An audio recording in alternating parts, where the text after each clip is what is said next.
Hey guys, today I want to talk about the one root cause problem that every person has. If I could boil down the number one driver of all the unhappiness and all the problems that I've seen across hundreds of hours of coaching, the single root cause of everything would be these two words: not enough. I don't have enough. I haven't done enough. I am not enough.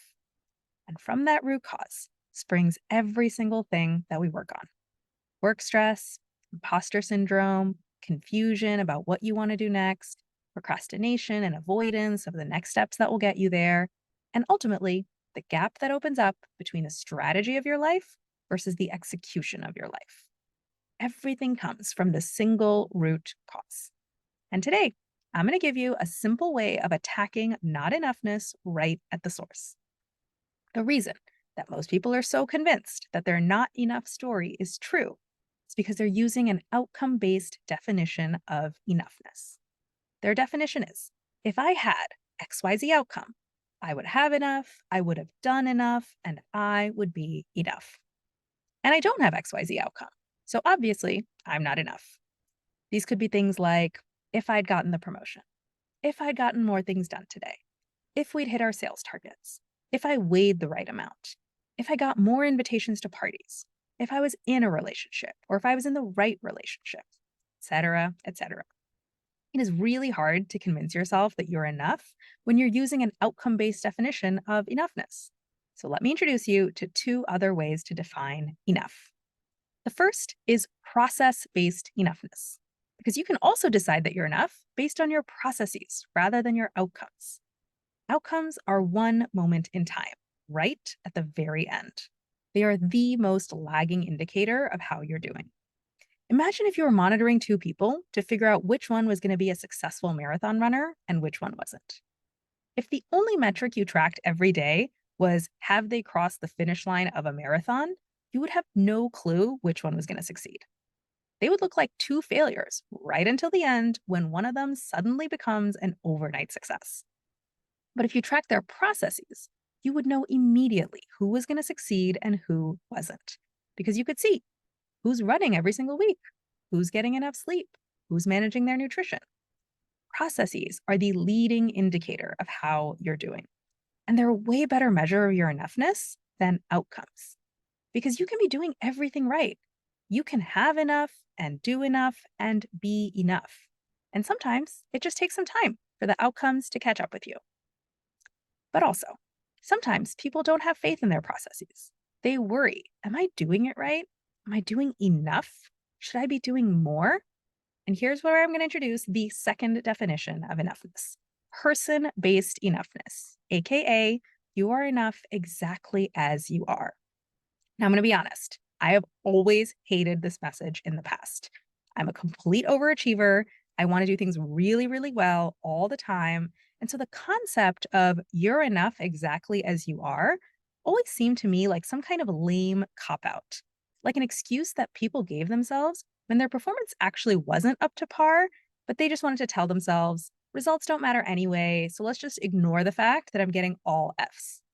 Listen, I love results. I love ambitious visions and high standards for success. And honestly, my life would be a lot sadder without big dreams to strive toward and get excited about. So when I say you're good enough exactly as you are, I am not saying just love yourself and forget about results. I'm saying you already have what you need within you to achieve your ambitious goals. Trust yourself. Trust your instincts. You can figure this out. And you'll do it not by doing what you're supposed to do or following best practices or being practical. You'll do it by charting a path that only you can see, by discovering piece by piece your way of doing things.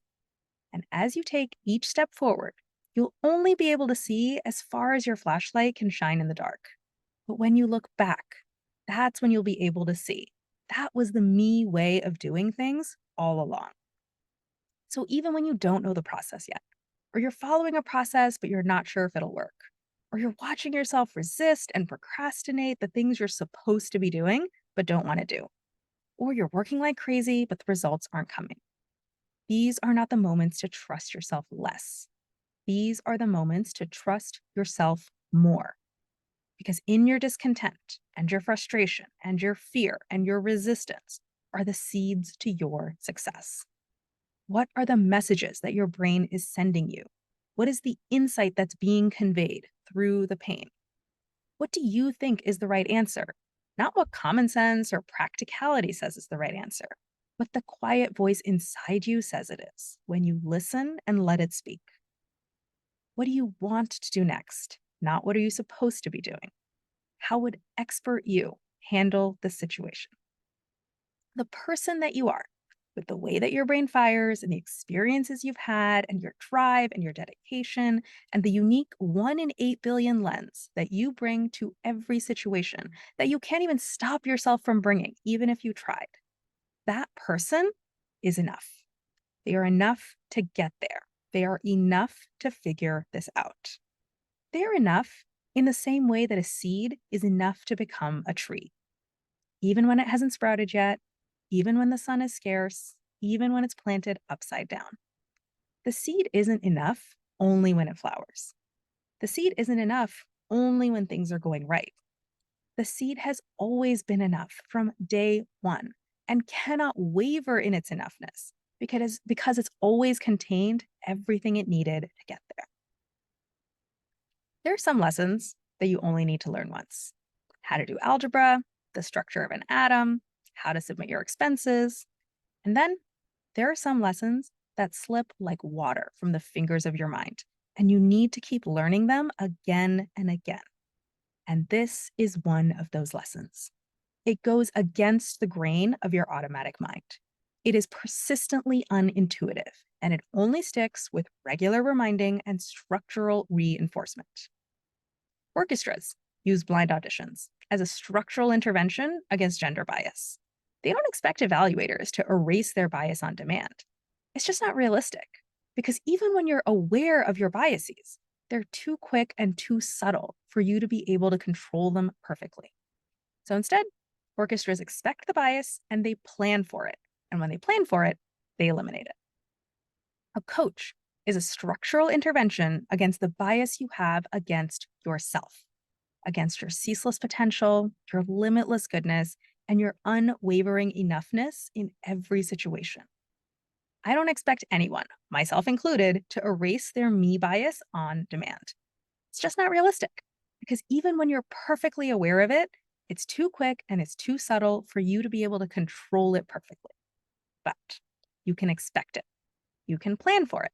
And I won't say that you can eliminate it, but you can massively reduce its impact on you and thus get to work building the life you actually want, inside and out. Come talk to me and let me show you how.